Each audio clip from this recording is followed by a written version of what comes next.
네, 말도 많고 탈도 많았던 한국 축구 국가대표팀 홍명보호가 내일 첫 선을 보입니다. 팔레스타인과의 월드컵 3차 예선 경기에서 홍 감독이 어떤 전술을 보여줄지 주목되는데요. 한편 전 펜싱 국가대표 남현희 씨에 대한 체육계 차원의 징계가 자격정지 7년으로 확정됐습니다. 체육계 소식들 최동호 평론가와 함께 하나씩 살펴보도록 하겠습니다. 안녕하십니까? 예, 안녕하세요. 네. 자, 먼저 축구 얘기부터 해보겠습니다. 팔레스타인과의 북중미 월드컵 3차 예선 첫 경기를 앞둔 축구대표팀 어제는 이제 훈련을 가졌고 오늘은 또 홍 감독을 비롯한 코치진과 선수단의 미팅이 있었습니다. 일단 들려오는 좀 분위기가 있습니까? 어떻습니까? 들려온 분위기가 당연히 있죠. 네. 어제 이 유럽파 선수들이 손흥민, 이강인 선수 포함해서 이제 합류를 했고요. 근데 어제는 이 훈련에 참가하지를 못했습니다. 그냥 단순히 이 컨디션 회복 훈련에 집중을 했고요. 이제 오늘은 이제 처음 선수들 26명이 전부 다 모여가지고 훈련을 했고요. 네. 선수단 분위기는 이제 좋았다는 것이 이 손흥민 선수의 얘기로 전해졌고요. 예. 그래도 이 홍명보 감독이 홍명보다운 일종의 카리스마 리더십이 조금은 발휘가 됐다라는 그런 느낌입니다. 우선 이 선수들 훈련 시작하기 전에 이 감독으로서 대표팀의 목적과 훈련 그리고 목표 등에 관해서 특히 대표 선수로서의 어떤 자세 등에 관해서 훈련 시작 전에 선수들을 모아놓고 얘기하는 이런 시간이 있었고요. 예. 그리고 손흥민 선수도 오늘 기자회견에서 특별히 언급한 게 그동안에는 나오지 않았던 얘기들, 다른 감독이었던 시절에는 나오지 않았던 얘기들. 그러니까 지금 우리 팀은 이 원팀이 가장 중요한데 홍명보 감독의 카리스마가 충분히 빛을 발할 것이다. 네. 홍명보 감독처럼 이런 그 리더십 그리고 선수들의 이 훈련 이 대표 선수로서의 어떤 태도와 대표팀의 규율 등을 언급하기도 했습니다. 그렇군요.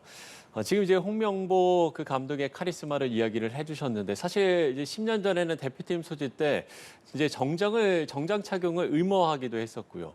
근데 그럼에도 불구하고 이제 10년이 지났기 때문에 지금은 이제 그때랑은 조금 이제 다른 점도 있지 않겠습니까?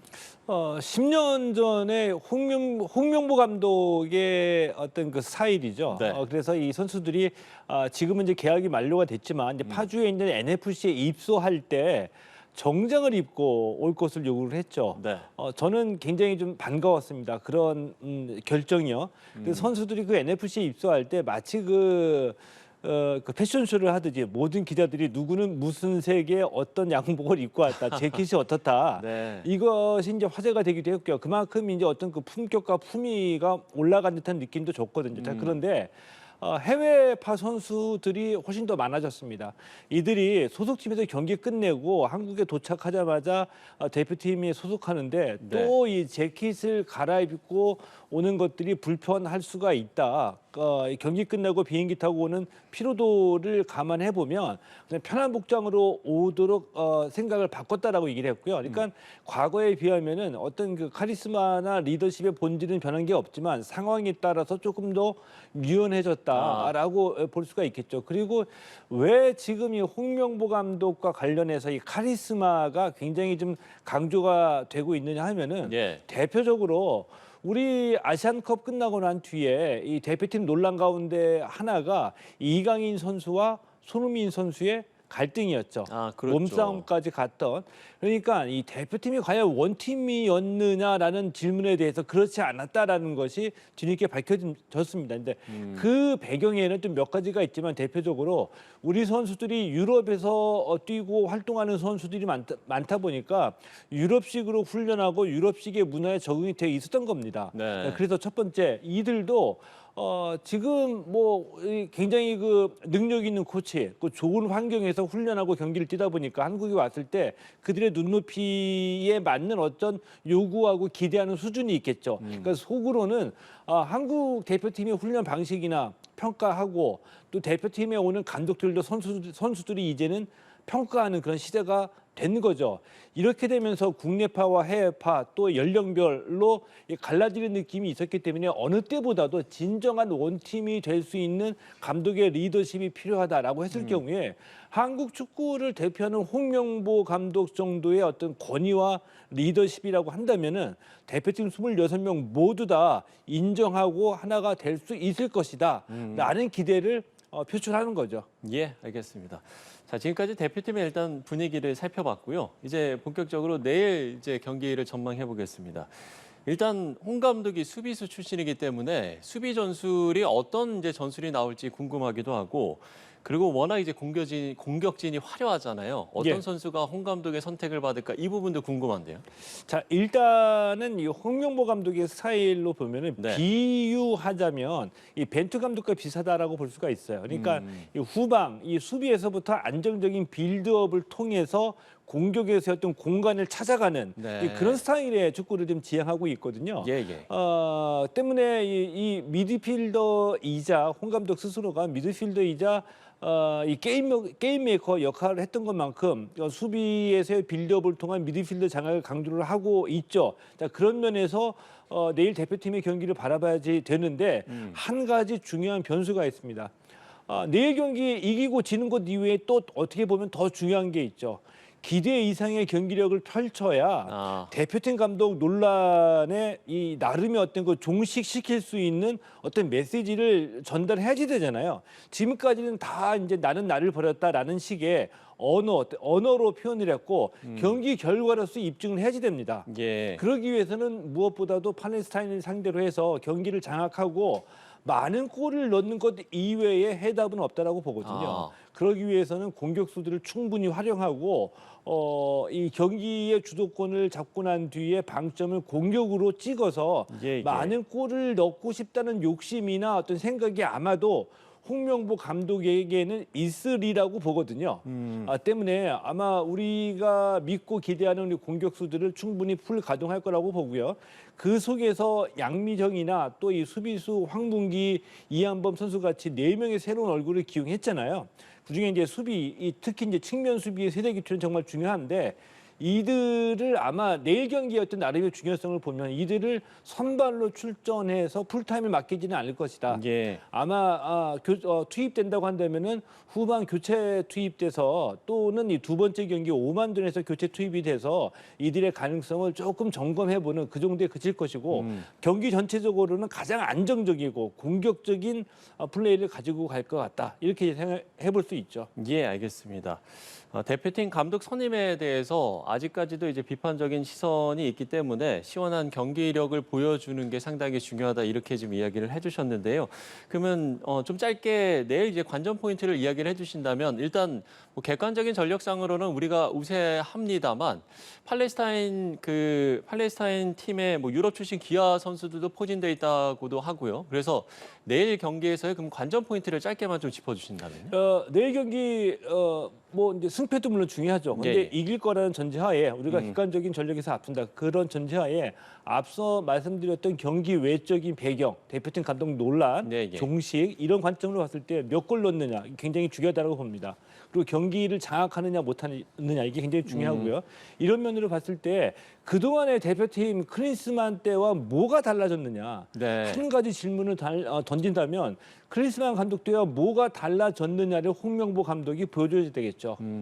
그것이 이제 어떻게 보면은 이 속도일 수도 있고요, 이 스피드, 또 어떻게 보면은 측면 공략일 수도 있고요, 또 어떻게 보면은 이 답답하게 보였던 손흥민의 활용법을 새롭게 보여준다든지 이렇게 클린스만 때와 나는 다르다라는 것을 보여주는 게 홍명보 감독 개인 입장에서는 가장 중요한 거라고 봅니다. 예, 알겠습니다. 자, 내일 어떤 경기를 펼쳐 보일지 지켜보도록 하겠습니다. 자, 다음 주제로 넘어가 보겠습니다. 피겨 이혜인 선수가 후배 성추행 혐의로 3년 자격정지 징계를 받은 상황인데 피해자로 지목된 후배 선수가 입장을 밝혔습니다. 그 입장이 어땠냐면 이혜인 선수의 처벌을 원한다고 발언한 일이 없고 이혜인 선수의 행동에 대해서 수치심을 느꼈다고 이야기한 적 또한 없다, 이렇게 입장을 밝혔거든요. 중징계가 번복될 가능성도 있겠습니까? 일단 중징계 번복과 관련돼서는 네. 체육계에서는 이혜인 선수에 대한 징계 절차가 모두 다 완료가 됐습니다.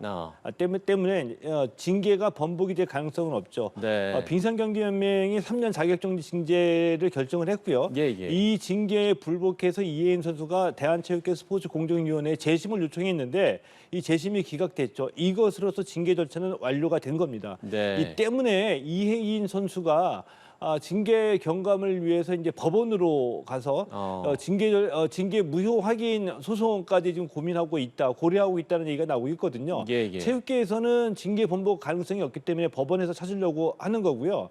이렇게까지 법원까지 가려고 하는 이유는 앞서서 선수 이기 이전에 여성으로서 성추행 혐의는 받아들이기가 힘들다, 연인 사이였다, 억울하다 이런 주장이었는데요. 근데 그것도 물론 이제 이해는 갑니다만 현재 3년 자격정지 징계이거든요. 근데 2026년에 이탈리아 그 밀라노 코르티나 탄페초에서 동계올림픽이 열리거든요. 예. 지금 이혜인 선수가 19살이고요. 우리나라 여자 피겨 선수 중에서 가장 그 월드 클래스에 근접해 있죠. 지난해에 세계 선수권 대회 여자 싱글 은메달이고 4대륙 선수권 대회에서 금메달을 차지했거든요. 그러니까 충분히 올림픽에서도 메달에 도전해볼 만한 세계 정상의 선수이기 때문에 2026년 동계올림픽 출전이 가장 시급하고 그렇죠. 가장 중요한 문제, 어떻게 보면은 이 선수 생명이 걸려 있다라고도 볼 수 있는. 그러니까요. 그렇기 때문에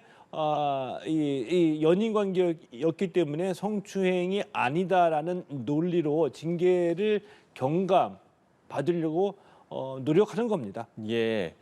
말씀을 해주신 대로 사실상 선수 생명이 끝날지도 모르기 때문에 그럼 이혜희 선수가 만약에 이제 법원의 판단을 받아서 만약에 이제 다른 판단이 나온다면 그러면 이제 선수로서 복귀할 수 있게 되는 겁니까? 그 법원의 판단이 나온다면은 이 빙상연맹의 그 정해진 절차에 따라서 복귀 가능성을 타당해볼 수는 검토해볼 수는 있겠죠. 네. 그 빙상연맹으로서는 저는 할 수 있는 바는 다 했다라고 보거든요. 그러니까 이혜인 정도 수준의 이 국가대표 에이스인데 피겨에서요. 그리고 올림픽에서 메달도 가능한 선수인데 해외 전지 훈련 기간 동안에 음주 그리고 이 성이 다른, 그러니까 남자 후배 선수를 자신의 방으로 불러들였고 예. 거기에 또 이제 초기에 보도가 됐던 이 성추행 여부 건까지 합쳐가지고 냉정하고 원칙적으로 엄정하게 결정을 내렸다는 점에서 빙상연맹의 결정도 동의를 하고요. 그다음에 이 만약에 법원에서 저는 가능성은 높진 않다라고 보지만 법원에서 징계 무효 확인이 된다라고 한다면은 예, 예. 이 빙상연맹 입장에서도 법원의 이 판단과 반대돼서 자격정지를 경감해주지 않을 이유는 없다라고 봅니다. 그러니까 빙상연맹 입장에서는 원칙대로 다 간 거죠. 예, 알겠습니다. 자, 서두에 말씀드렸던 남현희 씨에 대한 이야기를 해보겠습니다. 전 펜싱 국가대표 남현희 씨가 서울시 체육회로부터 지도자 자격정지 7년 조치를 받았습니다. 이제 지난 6월에 서울 펜싱협회의 제명보다 징계 수위가 완화된 건데 일단 그 배경을 설명을 해주신다면요. 앞서 말씀드린 이혜인 선수 케이스와 마찬가지로 네. 이 남현희 씨도 이 서울시 펜싱협회로부터 이 제명 중징계를 받았거든요. 이 징계에 불복을 해서 재심을 서울시 체육회에 재심을 요청한 겁니다. 예, 예. 서울시 체육회가 이 재심 결과 사회적 물의를 일으켜서 이 체육인의 품위를 손상했다는 이유로 징계를 자격정지 7년으로 경감을 했거든요. 그 자격정지 7년의 이 경감을 두고서 남현희의 변호인 측에서는 징계가 과하다. 아직까지도 징계가 과하다라고 주장을 하고 있습니다. 그래서 예. 사회적인 그 범죄를 저지른 것도 아닌데 이 자격정지 7년은 과하다라고 주장하는데 이런 이 변호인 측의 주장은 저로서는 조금 좀 쉽게 납득이 가지 않는 부분이 있습니다. 그렇군요. 지금 이제 시청자 여러분들께서는 무슨 이제 이유로 징계를 받았나 이런 부분이 이제 또 궁금하실 것 같아서요. 그 부분을 이제 설명을 드리면 펜싱 아카데미의 코치가 미성년 학생들에게 성폭력을 저지른 사실을 알고도 신고하지 않는 등의 이유로 이제 이 징계를 받은 건데 뭐 말씀을 해주신 대로 이제 내가 이제 범죄를 저지른 것도 아닌데 이게 이제 중징계다. 이걸 이제 소송할 것이다. 이렇게 지금 이야기를 하고 있는 거잖아요. 예. 예. 그러면 이야기를 해주시죠. 남현희 씨와 관련된 이 혐의 부분은 크게 두 가지입니다. 네. 좀 더 이제 관심이 컸던 부분은 과연 그 재벌 3세의 그 노릇을 했던 재벌 전청조 3세로 씨. 위장했던 네네. 전청조 씨와 관련해서 투자금을 공모할 때 사기 혐의를 공모했느냐 부분이거든요. 이 부분은 뭐 검찰과 경찰의 수사에서 혐의 없음으로 벗어났고요. 바로 이 부분을 강조해서 변호인 측에서도 뭐 범죄도 아닌데 너무 중징계다라고 얘기를 하고 있습니다. 네. 그러나 이 체육계에서 이 그 혐의를 두고 있는 부분은 국민체육진흥법 상에 이 성폭력 인지 신고 의무가 있거든요. 누구든지 예, 지도자 예. 선수를 다 포함해서요. 누구든지 성폭력 사실을 인지했을 경우에는 신고를 해야 된다라고 의무가 부과가 돼 있는데 남현희 씨는 자신이 운영하는 이 펜싱 코칭 아카데미 안에서 피해자로부터도 피해 사실을 들었고 네. 그리고 이 공개된 자리 그리고 지금은 사망한 이 가해자 이 코치로부터도 성폭력 있었다는 사실을 전해 들었거든요. 예, 인지를 하고 있었던 예, 거죠. 알고 있었음에도 불구하고 신고를 하지 않았습니다. 이 부분에 대해서 이 국민체육진흥법상에 있는 이 스포츠윤리센터의 신고가 접수가 됐고요. 이 스포츠윤리센터가 조사를 통해서 신고 의무 위반 혐의를 인정해서 징계 권고를 내린 겁니다. 예. 이 징계 권고에 의거해서 서울시 펜싱협회와 서울시 체육회 스포츠공정위원회가 징계를 결정한 거죠. 예, 알겠습니다. 자, 이번에는요. 지난 파리올림픽 스타들의 근황도 저희가 좀 살펴보도록 하겠습니다. 전 세계가 주목하는 사격 선수죠. 김여지 선수가 명품 브랜드 화보 모델로도 나섰는데 최근 또 에이전트와 계약도 했고 그리고 앞으로 이제 좀 선수 외에 다른 활동도 할 것처럼 보여요. 하겠다고 했습니다. 그러니까 그러니까요. 좀 더 정확하게 영화나 드라마에도 예, 출연하겠다라고 맞습니다. 예. 얘기를 했거든요. 근데 처음에는 나는 사격 선수이기 때문에 이 영화 드라마에 출연하지 않겠다라고 얘기했습니다. 맨 처음에 그랬었죠. 근데 예. 마음을 바꾼 이유는 비인기 종목의 서름, 비인기 종목의 이 서름을 얘기하면서 내가 이 영화나 드라마에 출연하게 되면 사람들이 사격을 좀 더 알리지 않을까 사람들에게. 그러니까 이 비인기 종목의 서름에서 벗어나겠다, 사격을 좀 더 홍보하겠다는 생각으로 영화나 드라마에도 출연하겠다라고 얘기를 했고요. 네. 그런 뜻으로 실제로 연예 매니지먼트 회사와 계약을 맺기도 했습니다. 아. 그리고 이제 최근에 그 명품 회사이죠. L사의 그 화보 모델로 찍은 네. 그 사진이 공개가 됐는데 그러니까요. 이거 감탄했습니다. 이렇게 달라질 수가 있나? 예. 그 분위기도 너무 잘 어울려요. 예, 그 분위기도 그동안 우리가 봐왔던 어떤 그 명품 이미지에 맞는 그런 이 이미지에다가 사격 선수 원래 사격 선수 본연의 어떤 냉정함과 그 냉철함 그리고 집중력이 돋보이는 그런 사진이었었거든요. 그런 화보였었는데 굉장히 저도 놀랐고요. 또 놀랍게도 국내에서도 이 화보 사진이 네. 화제가 되기도 했지만 해외에서도 또 반응이 좋다고 합니다. 그러니까요. 예. 예. 앞으로의 활동 역시도 기대가 됩니다. 또 한 명의 선수죠. 광고 시장에 그야말로 블루칩으로 떠올랐는데 국민 삐약이 탁구 신유빈 선수가 지금 바나나 우유 광고를 찍고 또 에너지겔 모델도 됐습니다. 글쎄요, 올림픽 기간 아주 이렇게 지금 여기 바로 옆에 이게 사진이 나오고 있습니다만 이렇게 바나나를 먹는 모습. 저런 먹방 때문에 그런 좀 효과가 컸을까요? 효과가 컸다고 보죠. 뭐 이 신유빈 선수인데 뭐 짜장면을 네. 먹어도 뭐 이게 예쁘지 않겠습니까? 그렇죠. 얼굴에 뭐 검정을 묻혀도 그래도 예쁠 것 같은 그런 예. 신유빈 선수이죠. 놀랍게도 신유빈 선수가 이 파리 올림픽 기간 동안에 먹방에서 보여줬던 그 음식 종류가 다양해요. 다양한 음식들마다 전부 다 또 광고 모델이 됐습니다. 네네. 그리고 특히 이제 그 바나나 우유 광고가 유튜브를 통해서 공개가 됐거든요.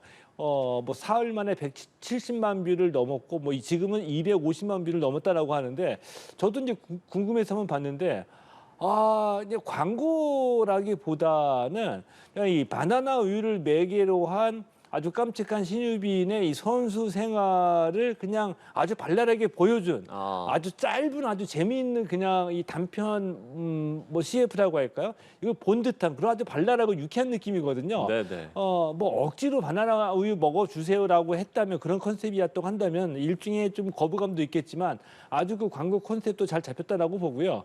이 다음 올림픽에서 신유빈 효과라고 할까요? 다른 선수들이 또 먹방을 많이 하지 않을까 이런 생각이 들기도 하고요. 한국 기업 평판 연구소라는 데가 있습니다. 매 월마다 이 스타들의 그 브랜드 평판을 분석해가지고 랭킹으로 발표를 하는데 네. 지금까지 올해 부동의 1위는 우리 어머니들로부터 많은 사랑을 받고 있는 가수 임영웅 씨였거든요. 아, 네네. 이 임영웅 씨를 누르고 1위로 오른 장본인이 바로 신유빈이었었고요. 거기 톱 5까지 5명을 보니까 임영웅 씨를 제외한 나머지 4명이 전부 다 이번 파리 올림픽에서 국민적으로 사랑을 받았던 스포츠 스타였습니다. 네. 올림픽 효과라고 볼 수 있겠죠. 예, 알겠습니다. 경기에서도 정말 최선을 다하는 모습이 감동을 준 선수들이었잖아요. 예. 네, 이렇게 또 다양한 활동을 하는 모습도 응원하도록 하겠습니다. 체육계 소식들 최동호 스포츠 평론가와 함께 이야기 나눠봤습니다. 오늘 말씀 고맙습니다. 예, 고맙습니다.